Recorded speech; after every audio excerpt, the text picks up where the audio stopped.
I met with the prisoner.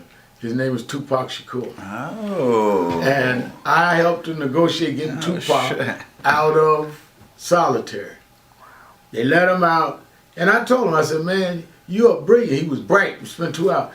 I said, you ain't nothing like your image on the news. He said, you ain't either. You see how wild they got you. So we got to be pretty good.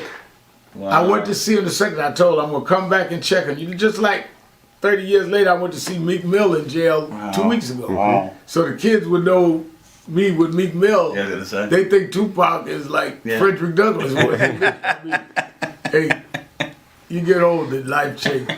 But anyway, so I went back 2 months later to check on Tupac. And when he comes down to the visiting area, they had a private area for him. He said, man, these people crazy. I said, what happened? He said, no, you know, I'm on the celebrity tier, high profile cases.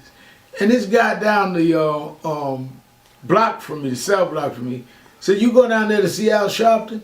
And he says, yeah. He said, that no good so-and-so. I wouldn't be in jail if it wasn't for Al Sharpton. And I said, well, who is the guy? He said, Joey Fama. Oh, shit. And I said, Joey Fama's down the cell block? He said, yeah.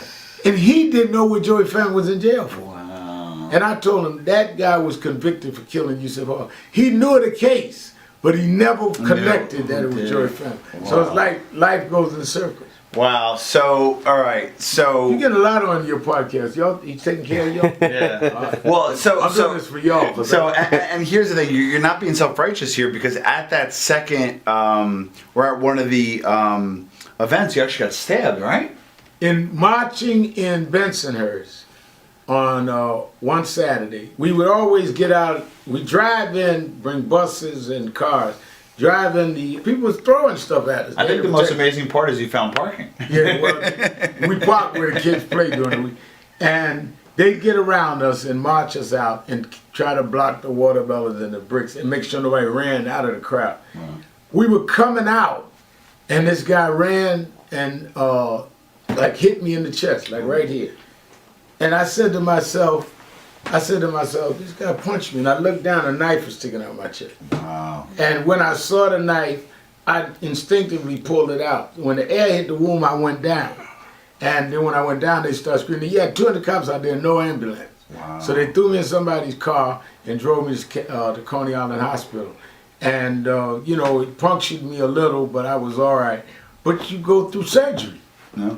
And I was in the hospital 5 days, and you know, you go through the learn back to walk again after surgery and all that.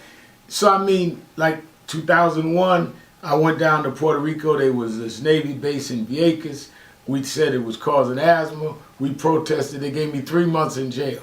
Wow. So when people talk about opportunism, how much can they pay you to get stabbed and don't know if you're going to make it? How much can they pay you to do 90 days in jail and you're not even from the place? So, but that's the thing they did. What a lot of people don't realize, the first indictment, Martin Luther King, and none of us is at that level.